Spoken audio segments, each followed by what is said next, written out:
And we are live for the third edition, week 3 of the DFS Discourse show, brought to you by the Fantasy Coaches Podcast and the Unwrapped Sports Network.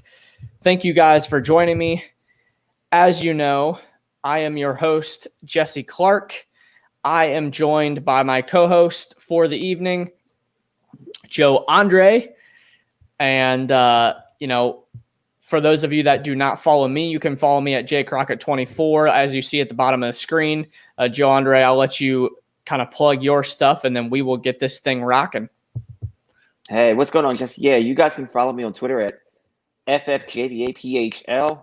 So we're headed into a week 3. We were just talking about it before we even went live. These salaries this week on DraftKings are not restrictive at all. I can't remember the last time that they weren't like this. You can get very creative with lineups this week, but it's also important to bear in mind to some of these injuries that are coming out. Most notably, headed into Sunday, the one we're all going to keep an eye out on is for the Julio Jones news, as that impacts Calvin Ridley, Hayden Hurst, and to a lesser degree, Russell Gage. Another one headed into Sunday is going to be the Jerry Jeudy news on the late afternoon games. Jerry Jeudy, I believe he has it's somewhat a pec, but as it relates to that game, the Broncos are very thin at receiver. They've already lost Cortland Sutton for the year. If they're down Jeudy, they're gonna be very thin at receiver, where you're gonna have second round pick KJ Hamler as the main beneficiary, with lesser talents Deontay Spencer, Deshaun Hamilton as other ones that are gonna be acquiring targets with those two absences. Absolutely. And we have a few others as well. Breaking news, Devontae Adams going to sit out this weekend. We have Henry Ruggs going to sit out, which wasn't a play for most of us anyways, but that just kind of leaves Waller out there on an island there in Vegas against the Patriots D. And, a few others that were not on the main slate. Big news, Michael Thomas, and a few others that I feel like maybe are going unnoticed, like Christian Kirk over there in Arizona. Leaves more targets for DeAndre Hopkins. Drake will kind of discuss that game at length here coming up. But before we get rocking into our plays for week 3, I wanted to obviously plug our new affiliation deal with Thrive Fantasy. As you can see at the bottom of the screen here, you can it's a DFS site for player props. Pick several player props in a contest, compete against other players, www.thrivefantasy.com. They also have an app. You can use promo code COACHES for a $20 off or kind of a $20 bonus on your first deposit. So pretty good deal they have going on there. Make sure you're taking advantage of that. Help out the coaches while you're doing that. If I'm going to plug some things, I might as well add, over at Unwrapped Sports, we have an affiliate deal with MyBookie. So, if you want to get those bets in before Sunday rolls around, make sure you're using promo code USN100 for a 100% sign-up bonus, or you can use the direct link that is shown below here. So wanted to plug those two before we got moving along. That being said, housekeeping duties are over. I'll be frank and candid with everybody in the audience. I am trying to multitask here. As you can kind of see, I am a huge diehard Reds fan, and it is the bottom of the 9th here, and the Reds need to close it out in the 9th to clinch their first playoff berth since 2013. So I will be celebrating here soon. So I just wanted to warn everybody in case I had to, celebrate or, make a few comments here and there, or you saw a live reaction. That is exactly what is going on. So that being said, go Redlegs. They're up 7-2 in the 9th. And so all they have to do is close it out. And, that being said, this is a football show, not a baseball show. So let's move on to let's move on to some games here. We've discussed the injuries, and last week we kind of broke down maybe our top 4 or 5 game stacks or highest point total type games that we are looking at coming into the week. So I'll toss it over to you, Joe. What's the first game we have on the slate here that we want to break down? Let's start with Minnesota and Tennessee. Minnesota heads into this game after Kirk Cousins' worst performance as a Viking. Pretty lifeless against the Colts. They weren't able to get anything going. Tennessee comes into this game headed into US Bank Stadium. They kind of got themselves in a shootout with Jacksonville. One thing that we've noticed in the first few weeks, it looks like the Colts and the Titans have both underestimated Jacksonville heading in to those respective weeks. As we all watched last night, the Dolphins kind of took them seriously and handled Jacksonville rather easily. As it relates to this game, the line's moved 4 points from open. It opened at 45.5. It is now 49.5. Those that faded Derrick Henry last week were rewarded very nicely. Held to about 84 yards, only saw 2 targets. You're not going to see too many Ryan Tannehill 4 touchdown games, but that's what happened last week. So, again, those that faded Derrick Henry reap the rewards of that. Jonnu Smith has started 2020 very, very, very strong. He has 3 touchdowns through 2 weeks. On the Vikings end, it's pretty much Thielen and Cook. I mean, there's not really much there outside those 2 offensive options. Yeah, that is the one positive. I think we broke that down last week for Minnesota. The one positive is they have such a condensed target share and production share that you really can pick the guys that you know are going to hit on a week in and week out basis. But the problem is that offense has been so poor and pedestrian over the first couple weeks. They might need to actually utilize their weapon and mismatch in Irv Smith, the way I told everybody, at the beginning of the year as a tight end sleeper to watch out for. I wish they'd just use him the way that I was expecting them to, and maybe they will in the next couple weeks. We'll see. But they need something else to spark that offense. I think I'm off everybody on the Minnesota side in this matchup. You know what I'm going to say. It's Derrick Henry week again. Everybody's going to be fading him. Everybody's been let down. I would say a large majority of the people that were on him last week that I've seen on Twitter are like Derrick Henry haters that have never been on him before, and they finally used him and he burned them. So those people are for sure not coming back. And, I just think we're going to get a pretty low ownership for a very good matchup. And we know if that offensive line can fix some issues, that's been Henry's biggest bugaboo this year, is their offensive line hasn't opened up gaps for him. And he's the type of runner that kind of needs that steam to build up, to where he's not a huge creator on his own. He's not going to, break 15 tackles and juke some guys out behind the line. He needs some open space to run in, and then he can start breaking some tackles in the open field. So I look for this matchup with Anthony Barr being out for the whole season now. That linebacking core is beat up. That secondary is beat up. Wouldn't mind if anybody wanted to go back to Tannehill. I think Jonnu Smith is a great play without A.J. Brown back again. Corey Davis will probably be a little more popular than people think, in my opinion. So I think I'll fade him probably. If I'm going to play any of the pass catchers, it's going to be Jonnu Smith, and then I'm definitely interested in Derrick Henry. Yeah, as we saw last week, Corey Davis is pretty touchdown dependent. He got that touchdown, which salvaged his week. As it relates to Derrick Henry, you could tell they missed Jack Conklin as he's moved on to Cleveland. One thing going for Henry, though, there's no competition for touches. He's seen 97% of the touches. I mean, it's all going to him.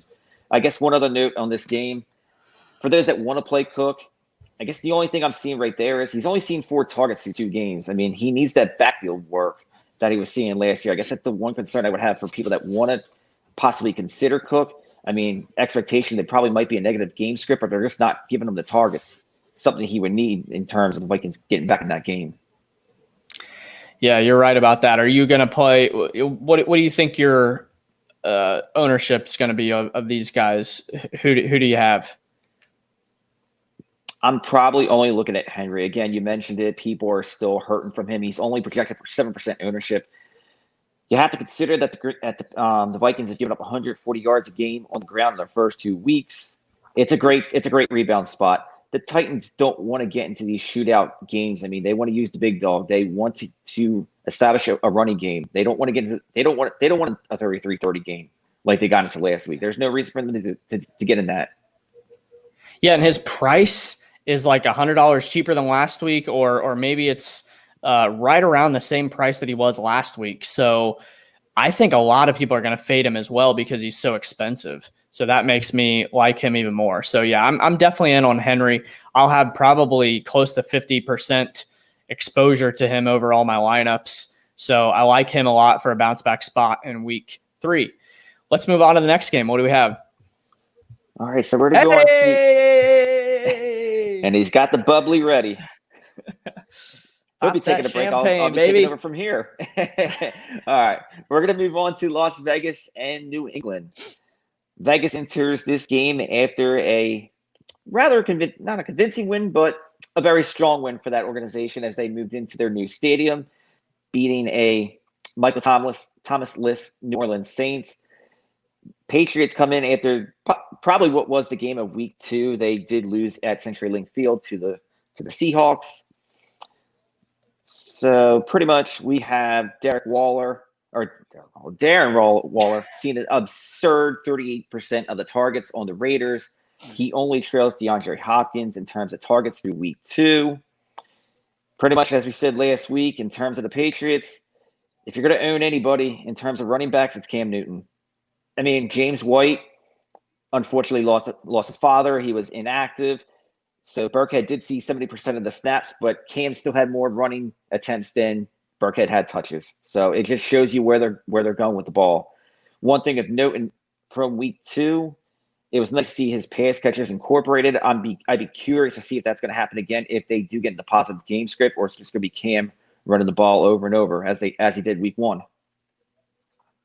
Yeah, I was way more interested in this game until the news came down today that Patriots might be without their starting center for the next couple weeks. You know, I still think that's a little up in the air. I'm not sure. I haven't seen that come down as far as an official inactive, but keep an eye out on that. That will obviously affect some things in the run game. That short yardage situation with Cam might not be as high of an upside as we thought.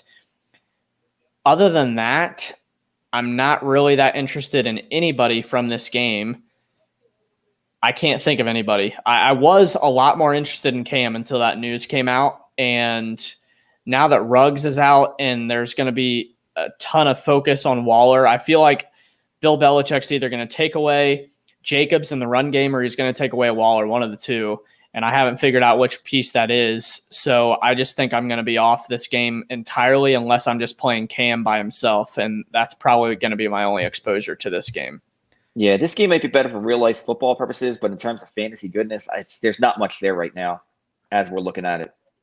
Yeah, I think we can move on to the next game. Yeah, let's go to we're going to go to the Lions against the Cardinals.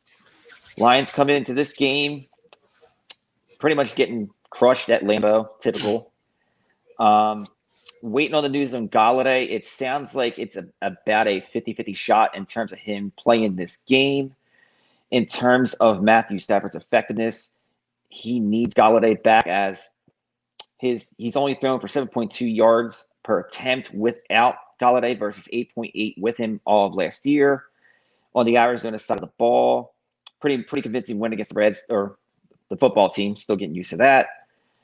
Pretty much in terms of ownership, it's looking very high for DeAndre Hopkins and Kyler Murray. They're projected to be the number 1 and number 2 respective options in terms of quarterback and wide receiver projections, which leaves Kenyon Drake probably around 11%. If you're looking for a solid tournament play against a defense that just got absolutely torched against Aaron Jones, Kenyon Drake would be the play to go. I mean, pretty quiet first 2 weeks, but I highly doubt that Kyler Murray is going to be going for the rushing title because he's on pace to break Lamar Jackson's rushing yards title from last year. But Kenyon Drake's in a good spot to get back on track, and I'm definitely going to have exposure to him for sure. Yeah, I think I'm going to be the most overweight on Drake. I love Kyler and I love D-Hop in this matchup, but I think the news with Kirk going down and I think just the poor defense defensive struggles on Detroit's side of the ball is going to lead people to stack Kyler and D-Hop. And I think Drake's going to go a little bit under the radar, believe it or not. I think there's so many good running back plays this week that I would expect him to be like around that 9 to 10% range. And if that's the case, I think pairing him up with Henry or, maybe some other guys we'll discuss here soon is definitely the way to go. I'm honestly leaning towards playing 3 running backs this week and going a little bit cheaper in with the wide receivers and tight ends with the roster construction this week. So, I'll definitely have some Drake exposure as well. Probably pretty close to how much I'll have of Derrick Henry if I had to guess. One thing what do you think of TJ Hawkinson headed into this week? He pretty much handled them last year in week 1. What are your thoughts on him heading into tomorrow or Sunday? So I think the Galladay addition is going to be twofold. They are going to become a much more efficient offense and thereby leading to more touchdown opportunities. And that's where Hawkinson would, benefit the most. But I think his target share could go down a tad bit as well with Galladay coming in. So it's like, at the price of Hawkinson, do you have Hawkinson's price in front of you? Give me a moment. He is. I think I do. I think it's around 5,300. Yeah, 5,300. I just think it's a little too high. That's 1, 2, 3, 4. That's the 5th highest tight end on the market this week, and I just don't think I'm gonna be able to spend up there when I'm paying for 3 running backs and probably a high end quarterback as well. Well, let's move on to the next game. Last game we're going to cover is the Cowboys and the Seahawks. Highest total on the board. Cowboys come in after a game where the Falcons inexplicably did not realize they could touch the ball before it reached the 45-yard line. Cowboys capitalized on that and escaped with the victory. Seahawks, again, part of that Sunday Night Football game against the Pats, best game of the week. The total currently sits at 56.5. There's lots of ways to go in this game. The prices weren't adjusted as I thought they could have been, especially when you consider the Cowboys did have put up 40 points. The Seahawks put up 35. Pricing for both those teams is relatively light. In terms of the Cowboy projections for the receivers, Cooper is projected to see the highest ownership at 19, Gallup at 15, CeeDee Lamb at 15, and Gallup at 11. And then both receivers, DJ Metcalf and Tyler Lockett, are both at 15. I think that's a bit off. I think Metcalf had the big blow-up week last week, and I think more people are going to be on him than Tyler Lockett. I think Tyler Lockett's going to be down towards 10% if I had to guess. And that's probably where I'm leaning.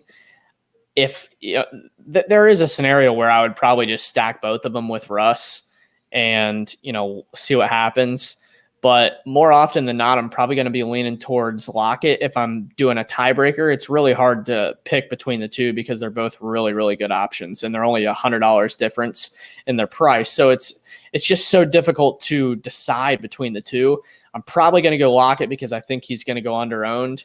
And from the Dallas side of things, I think I'm going to fade Cooper. We just mentioned those home road splits last week, and they're on the road. So I think I'm probably going to be fading Cooper, especially if he's the most popular. But I could see some ownership. I'm probably going to fade Zeke as well, believe it or not. But I'm probably going to have some Dak, have CeeDee Lamb, and I may sprinkle in a Gallup share here and there. But man, oh man, am I a little worried about that target share there with Gallup. He just is not getting the looks. They're going to CeeDee Lamb in those mismatches in the slot a lot more often than Gallup.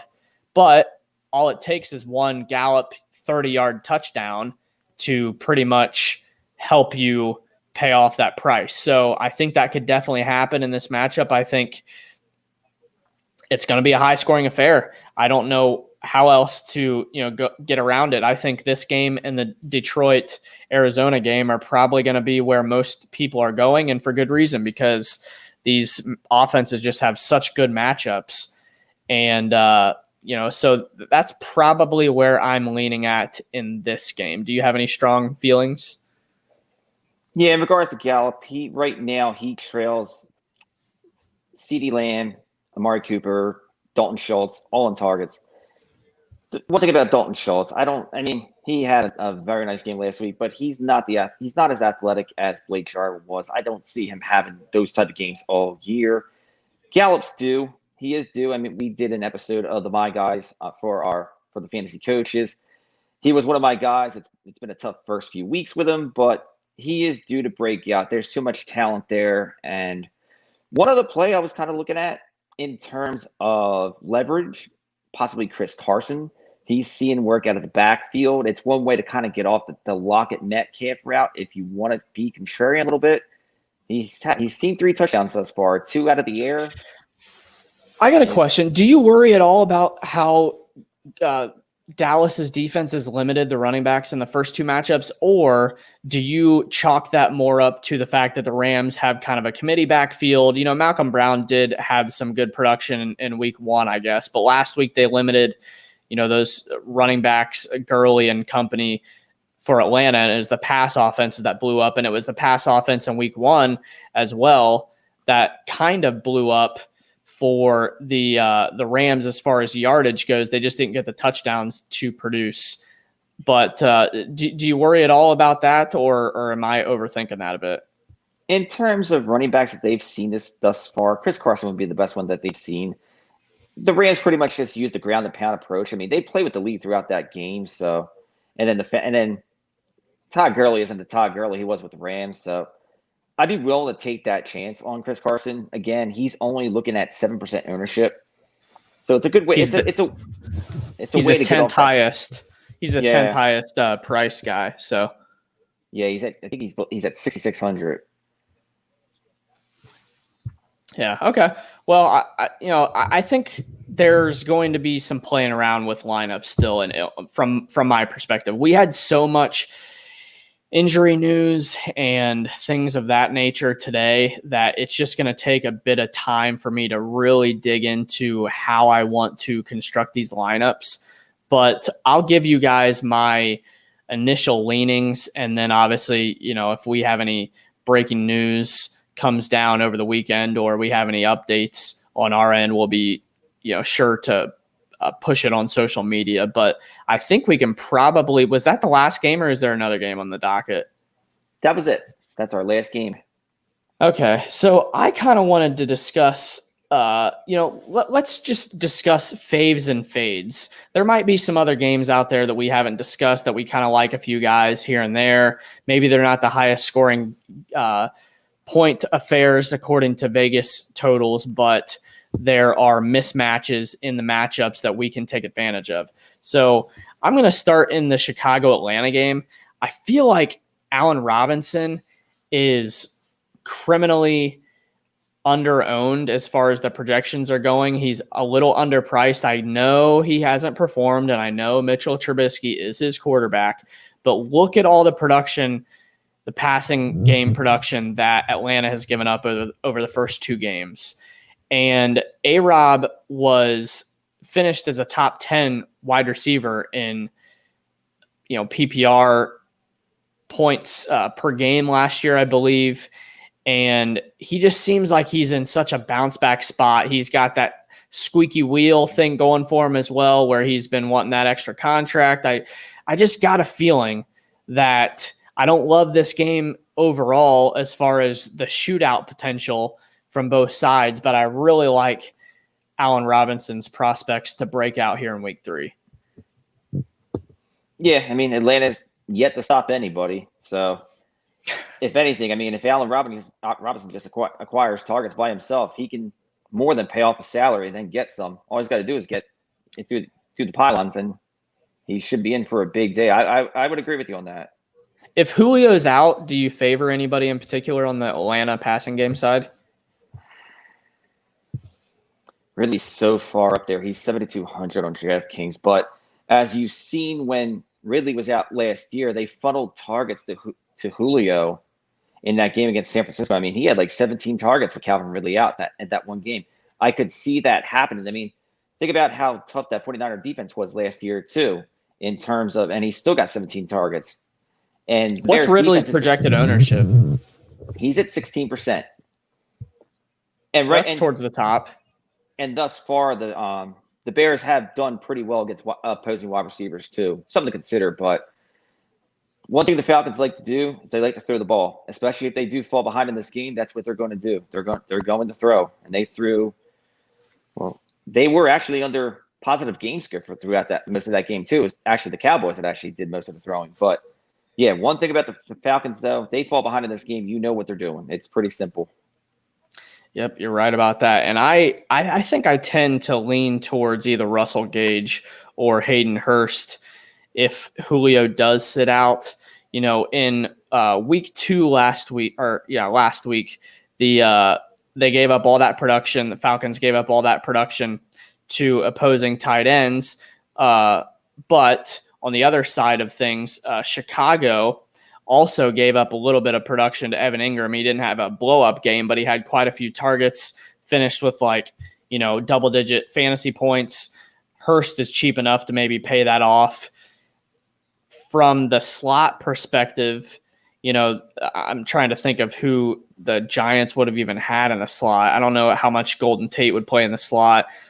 Shepard, I mean, I'd say maybe both of them combined had double digits, but neither one of them had a blow-up game. I think I would probably, I guess I'd probably lean to the ownership projections on which one to play between Hurst and Gage, but those are probably the guys I'd lean towards over Ridley, just because I feel like Ridley's going to be super popular and he's really expensive. So the next game, there's only one player I wanted to highlight. I like Cooper Kupp quite a bit this week. He's going to be under-owned. Nobody's going to play him. Buffalo team just gave up a lot of production to the Miami passing game, and Buffalo is really, really beat up on the defensive side of the ball. Now, they might get some of the guys back this week.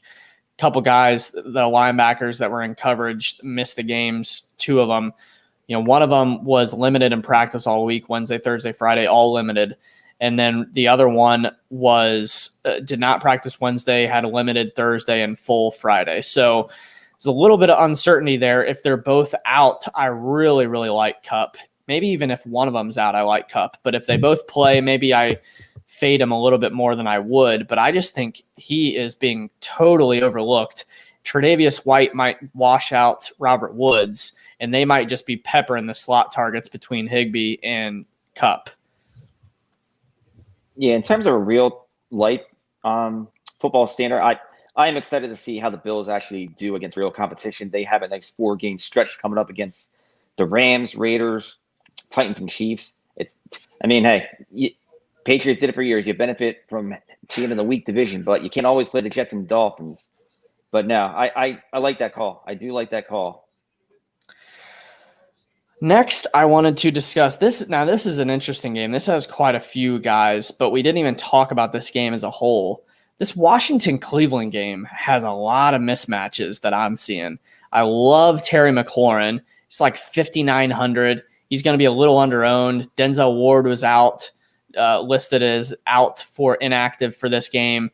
That Browns secondary is beat up big time, and they are going to give up a ton of big plays if Washington can make them. I know that's a big if, but Terry McLaurin's going to get peppered with targets. He always is. He's going to be over 20% target share.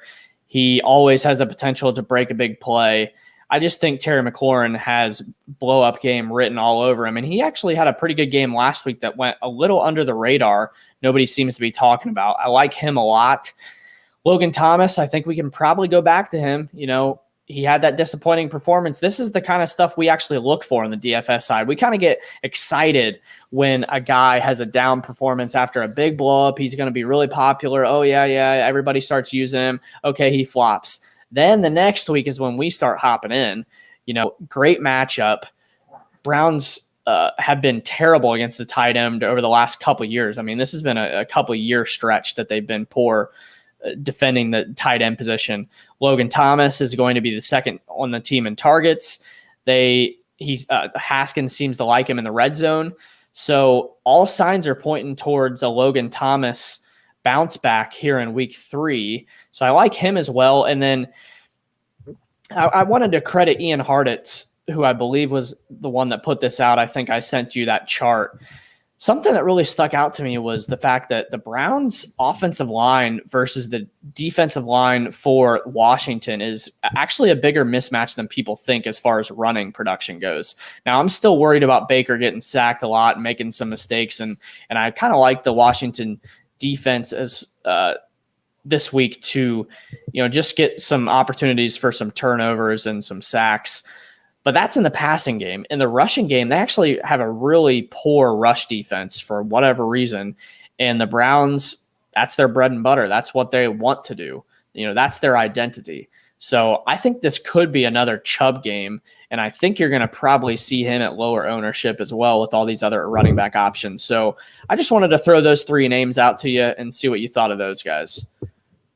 Yeah, going back to Logan Thomas, I mean, the volume's been there. He's seen 17 targets. That's third amongst tight ends thus far through 2 weeks.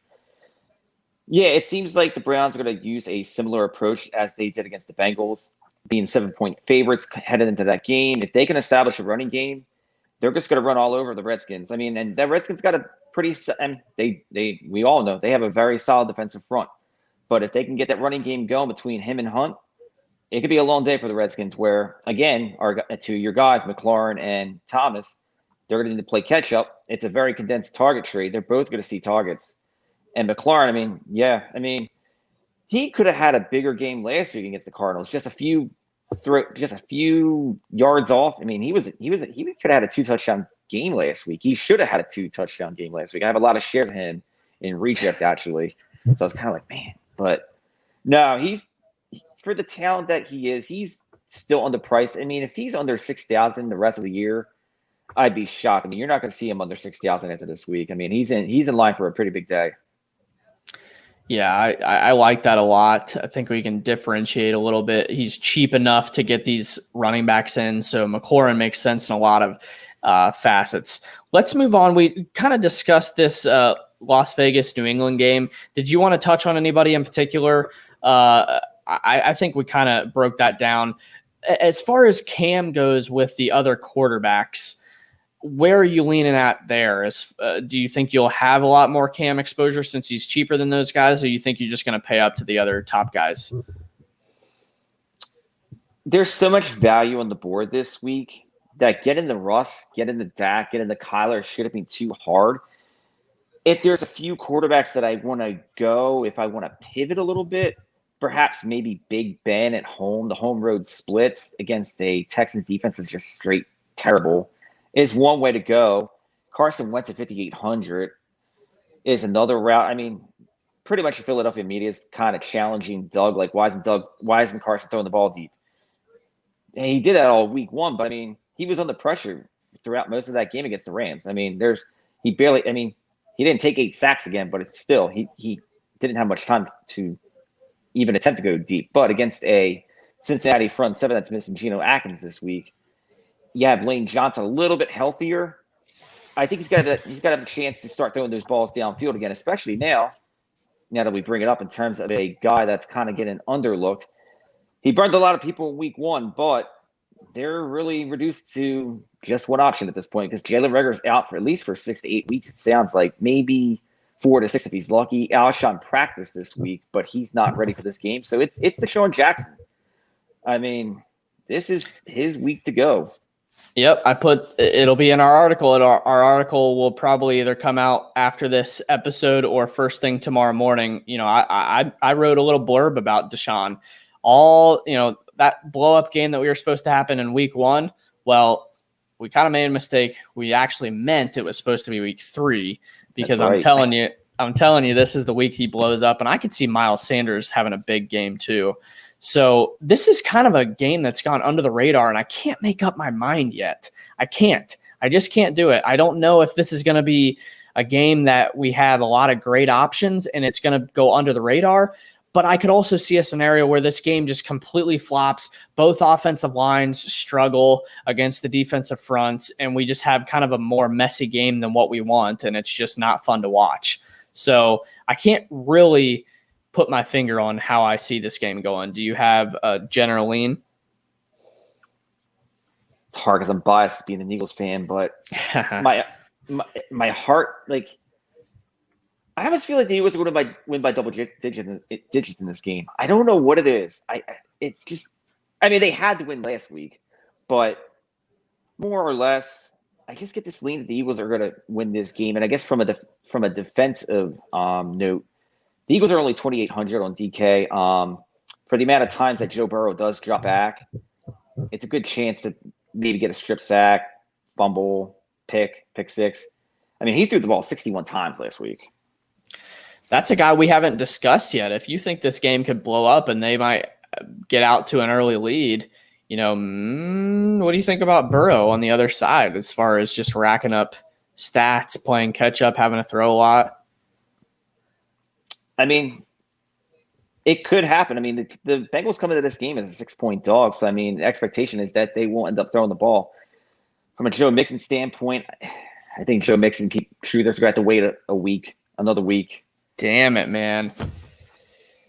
So frustrating. I own him in redraft in my biggest league, and it has been so frustrating to watch. I don't even want to imagine a game where he doesn't at least just get into the end zone early on in the game so I can just breathe a sigh of relief, and then whatever happens after that is gravy, but just get in the end zone in the first quarter or something. Just give me those 6 points, and I'll be pretty satisfied, I think. So, yeah, that was definitely a game that could potentially go under the radar, and there's a lot of cheap options that could fit in.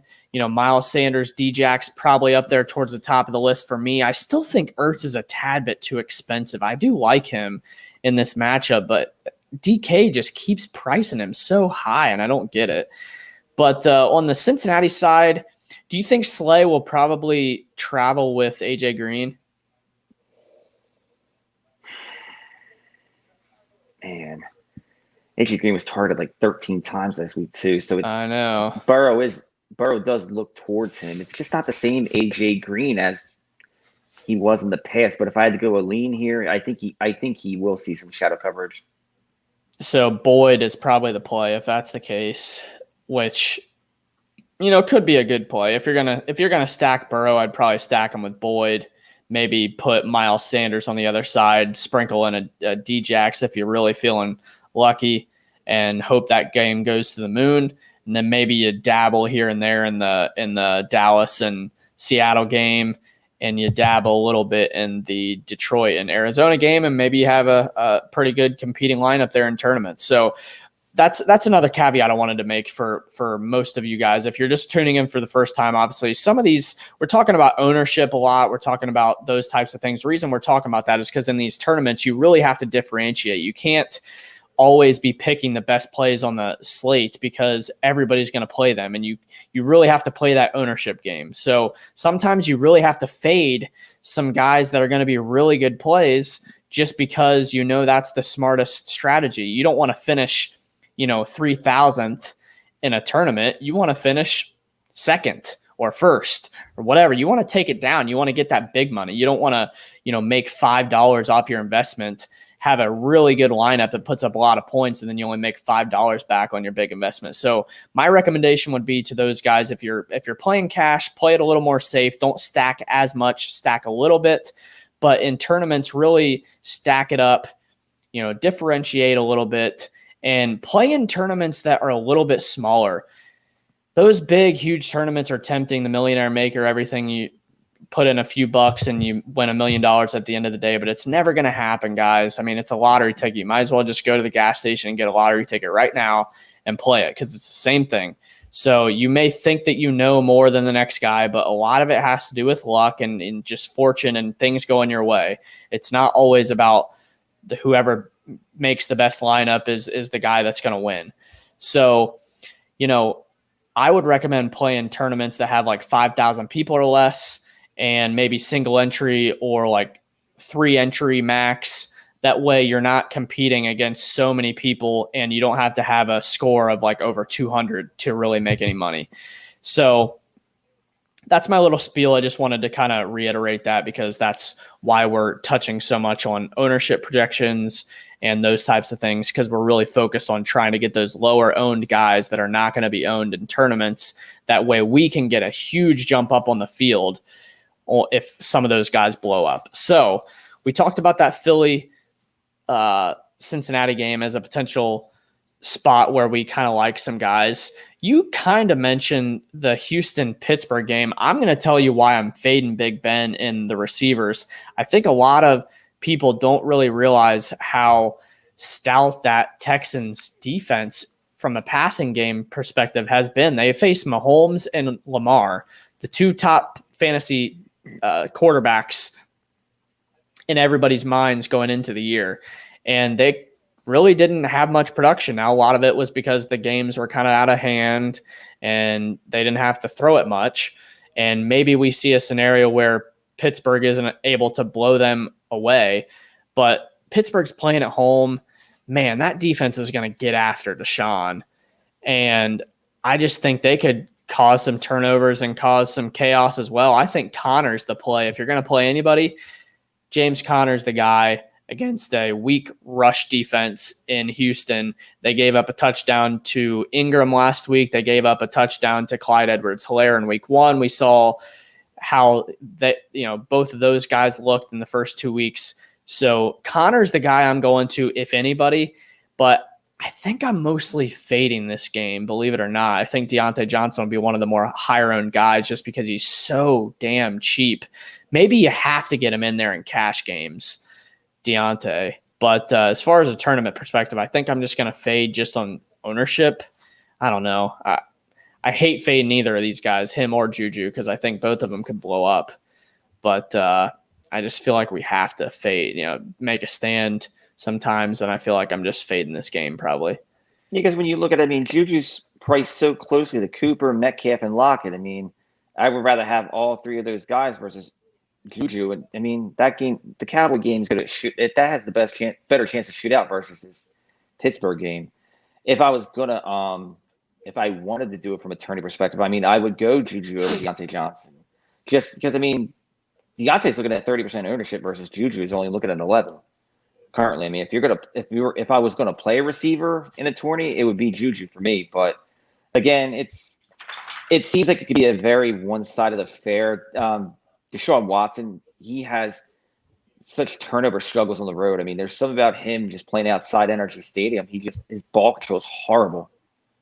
And as you said, against that Steelers defense that led the league last year in sacks and turnovers, it could spell trouble for him before they go back home to play Minnesota next week.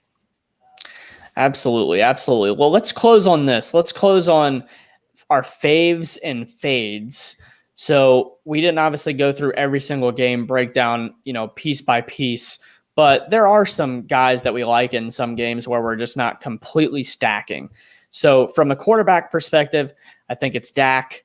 I think it's Russ. I think it's Kyler. I think it's Cam. We talked about maybe Joe Burrow if you wanted to kind of go off the beaten path. Is there anybody else that you're liking there at the quarterback position? If Golladay does play, I might have some interest in Stafford. But if Golladay sits, I don't want to touch at that point. Who would you stack him with? Would you be more likely to stack him with Golladay or Marvin Jones? Man, that's a good question. I think I would go Marvin Jones. Marvin's definitely missing Golladay being on the field for sure. He's had 2 weeks to really get on a nice groove here in the first 2 weeks, and that offense just misses Golladay, period. But yeah, if I had to pick the one, to be Marvin Jones, just being the healthier guy, but just Galladay's presence just going to open up things for that Lions defense. Just really hasn't been able to get anything going, especially in the deep game. Yeah, for sure. Okay, so let's move on to the running back position. We have Jonathan Taylor going to be probably the highest owned guy. Against the Jets, he's probably going to have 30 rushes in this game. My one worry, if you did want to fade him in tournaments, would be the fact that maybe they do get up by 30 and they just sit him. and they play Jordan Wilkins more, kind of like they did last week. I mean, Jonathan Taylor was good last week, but he wasn't elite. And with that raised price, you're going to need him to be elite this week. And it's he's a must play in cash. I could see the case in tournaments. I'm probably going to have like 75% ownership of him just because I'm scared that he's going to blow up and not be on my team. So I like Taylor. We talked about Drake. I like him. We talked about Miles Sanders. I like him a lot. One guy we have not talked about, super cheap, cheaper than all these guys, Jerick McKinnon for the 49ers, obviously with all those guys banged up, and he's in a good matchup with the Giants defense as well. Think he could definitely eat. He does not have to be taken off the field for pass game production. He's a really good pass catcher, so he could get some catches as well. So I think the upside is just there, and the floor is safe enough with that receiving that you can, play him pretty safely. He's like 4,900 or something crazy like that. So I just feel like you have to take that free space there. Running back, I'm trying to think of anybody else. We talked about Nick Chubb if you wanted to be a little bit contrarian, but then the big one is Derrick Henry. We want to play that ownership game. We're going to get him much cheaper. People are going to be fading him after that disappointing performance in week 2. And this is the time to jump on against a poor Vikings defense. And then I guess 2 other names we didn't discuss were the Chargers backs between Eckler and Joshua Kelly. Yeah, so either of these guys are in really good spots. And honestly, I hate the news about Tyrod Taylor. Terrible, terrible news. But this is a fantasy show. I love it for this offense because Herbert brought life to that offense. They're going to pass it more. He showed last week, I know it's only a 1-game sample, so I don't want to make too much of it, but he showed a way bigger propensity to throw it to the backs of the backfield than Tyrod did. And that's what we need to get that production that we are expecting out of Eckler to begin the year. And Joshua Kelly had over 25 carries last week. So I just think those 2 guys with Justin Jackson being out in that 2-headed backfield, it's almost like Eckler and Melvin Gordon in the times of old. And I feel like in a really good matchup like this, with them taking on Carolina, you could pick either one of these guys and be pretty happy. I like the call on Joshua Kelly.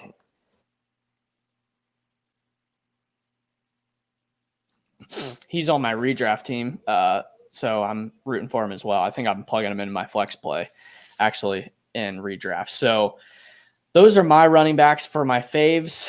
If you didn't have anybody else to add, we can move on to the wide receivers. My faves. Maybe one guy to note. Because with Zach Moss out, I mean, Devin Singletary is going to see all the volume, and he's 4,900. Oh, gosh. Don't want to get Coach Steve too excited over here. Yeah, he's priced at the same salary as Jerick McKinnon. Against a Rams defense that's really struggled to running backs on the ground. Just one name to throw out there. Yeah, I didn't even think about him, to be honest, and it's not a bad call. The only issue that you worry about is the upside being limited with no touchdown type production. You always worry about those touchdowns being taken away from him, so that's the one downside of putting Singletary in a lineup. He would be more of a cash game play than a tournament play for me because I just don't see the 20-point upside that you're going to have in a tournament. So let's move on to wide receiver. We talked about A-Rob, talked about Cooper Kupp. Love me some McLaurin. Maybe Corey Davis, but we're probably fading him. Maybe Edelman if you wanted to stack with Cam. You don't have to stack with Cam. He gets so much rushing production, you can kind of play him by himself. Hey, Joshua. Joshua's commenting. We finally got our first comment 48 minutes in. How about that? All right. At least somebody's watching. So to continue on with our faves wide receiver, D-Jax, it's my boy this week, probably going to have a ton. I could see a case for Darius Slayton or Ingram in that passing game against a beat-up secondary in the 49ers. Target share opportunities without Shepard there on IR, Barkley on IR. I don't know. It's not a great play, but if you're really looking to get cute, I could see potentially playing either Slayton or Ingram there for the Giants. I know Ingram's a tight end, but kind of just going down the list here at games. D-Hop, definitely a fave. And then this Dallas-Seattle game, probably CeeDee Lamb, probably I can't pick between Metcalf or Baldwin. Probably leaning Baldwin, but I like both. And then we'll throw out Gallup as kind of a under the radar type if you really wanted to get a piece of that action in that game. Yeah, definitely tournament play for Oh, we didn't even talk about KJ Hamler. KJ Hamler at the dirt cheap $3,000. I mean, that just opens up options across the board. But yeah, again, like we mentioned, Cortland Sutton's out for the year. They're probably not going to have Jerry Jeudy. We just got to keep an eye on that news. I prefer they had Jerry Jeudy just to keep that ownership down, because once Jerry Jeudy is declared inactive, his ownership's going to shoot off the roof. I guess one guy I wanted to mention too, more of a cash game play than a 20 play for me, would be Mike Evans. Again, against two rookie cornerbacks. It's only priced at $6,800. Definitely a cash game play more so than a tourney, but definitely wanted to throw him out there too. I definitely could see it. Yeah, I could see it for sure. I think I maybe steered away from him because these high, like I said, my model this week is just going running back, and doing so, it's really hard to fit in a wide receiver at his price. So that's kind of where we're leaning at the wide receiver position. Let's finish it out with tight end. Maybe Hayden Hurst in that Chicago-Atlanta game. If Julio's out, definitely like him. If Julio's in, don't like him so much. Maybe you take a shot at Higbee. Don't see a whole lot of people talking about him at Buffalo. Pay attention to that Buffalo linebacking core. If both of those guys out, I think Higbee and Kupp are really good plays. Logan Thomas, we touched on him. Jonnu Smith, touched on him. Really great plays. We're probably fading Waller. Ingram, maybe. Do you go back to Jordan Reed? Man, he really blew up last week. He had a great game. Could he do it again? 7 catches. The talent's too. there. It wasn't. Do I trust him not to get hurt? I don't know. I mean, 49ers are dropping like flies, and if they're really that concerned about the turf being an issue, I don't know. That's a tough one for me. Let's play a name game real quick. You were mentioning Ertz before, so being that these two are priced $300 apart, who would you go here, Ertz or Hunter Henry? Because I know where I'm leaning here. Probably Ertz, just because I would have more exposure to Eckler and Kelly. Okay. And so I wouldn't want to put Hunter Henry. If we're just talking face value, I kind of like Henry. I don't mind him. He's definitely a cash game. He's not a tournament play for me. Yeah, he's been pretty consistent through 2 weeks. Just wanted to throw that out there. Yeah, definitely more a cash game play for sure. So we just discussed Jordan Reed. He'll be in the write up for the lineup. Just couldn't leave him out. He's too cheap. He might be a plug in if we need him type thing. If we can't go to Logan Thomas, maybe we have McLaurin in those lineups. We want to fade Thomas and we want to go to Jordan Reed around the same price. Tight ends for Houston, Pittsburgh. Did the Pittsburgh guys practice in full today? What's the story on Juju and Deontay and that whole team? Let me see what we got. I didn't see any breaking news that came out that was questioning anything. So I tend to believe that's a positive. Yeah, if Juju were, because Juju, he has no injury designation. He's going in healthy this week. Okay. And Deontay practiced fully. Well, Juju didn't practice yesterday, so he had an injury designation until today. Yeah, or Juju's headed into this game without a designation, and Deontay Johnson did practice yesterday, so he's good. Both these guys are good. I was going to say if Juju sat, I might be leaning a little bit towards Ebron's favor, believe it or not. But that being said, I probably won't have him if those two wide receivers are going to go. On the Indy side, do we know, is Jack Doyle playing? As far as I'm seeing, it looks like he's going to sit again, which opens the door for another Mo Alley Cox breakout, another 100-yard game.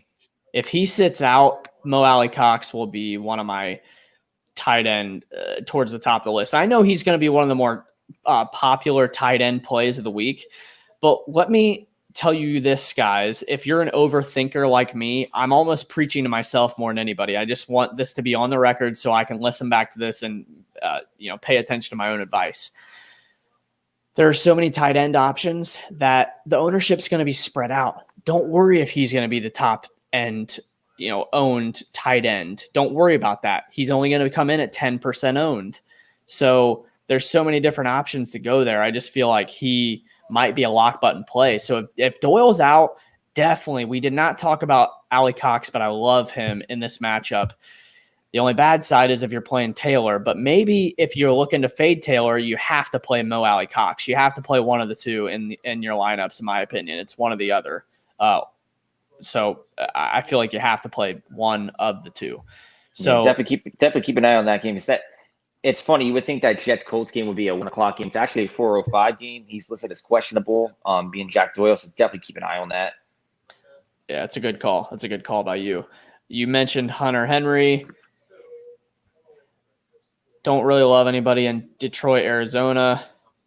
Noah Fant, I wanted to mention him. I don't know how owned he'll be. I think Hamler's going to get the most ownership. If Fant skyrockets, it is a really tough matchup against Tampa Bay, but what was one of the weaknesses you and I talked about at the very beginning of this thing? One of the weaknesses I have is I always am looking to play the guy that has the greatest matchup. And sometimes it's just the guy that's a really good player that can succeed in almost any matchup. And I feel like Fant could be that type of guy against Tampa Bay. Tampa Bay on the outside is a little bit better against the outside guys than they are in the slot and in the tight end position. So I feel like you could go Fant if he's going to be cheap, but if he's going to be super popular because Judy might not play, then that's where I may look to fade him. But under the radar play, I really like Noah Fant as a completely unowned guy against a pretty good defense, but just going to have a ton of targets in that offense. Yeah, one other guy of note, he's projecting probably about 7%. I mean, because the highest ownership looks like to be 11% at Cox, Ertz, and Goddard. But I don't think we're going to see this Chris Herndon thing materialize this year. That Jets offense is just completely depleted. They're hurt. There's nothing going on there. I guess as it relates to Jonathan Taylor again, I mean, the Colts O-line and D-line are just going to eat up both the Jets O-line and D-line. It's like you were saying, too, it's going to be very hard to fade Taylor in that sense. But, again, from a 20 perspective, if the Colts get out so far ahead, it's just like they could just have Wilkins run out the rest of the game. It's going to lower his ceiling. It's just something. It's just one of those things to keep in mind. But definitely, as it relates to player selection, definitely bear in mind how important that O-line D-line mismatches are in DFS. I mean, Aaron Jones, prime example. I mean, Packers pretty much number 2 rated O-line completely ate up that Lions front 7. I mean, Aaron Jones just went off. But yeah, just again, as we were talking about how, to look for certain types of tourneys, just, things you just put in your toolbox, just different types of lessons as you go through it. Absolutely. Absolutely. Well, I don't think we're going to have time to build our own lineup tonight, but maybe next week we can kind of use that as a goal. You and I can kind of go through position by position and build a lineup of guys that we both like together and see if we can make a winning lineup for the fans. So let's just close it on that. I feel like we touched on quite a bit. There's going to be quite a bit to monitor this week more than any other that I can remember. Man, we got to pay attention to injuries. Be alert. Do not put your lineups in unless you're thoroughly checking injuries on the offensive and defensive side of the ball, because we really need to pay attention to those matchups, and we really need those things to open up for us to play certain guys. So keep an eye on those injuries. Keep an eye on the ownership projections and the fluctuations.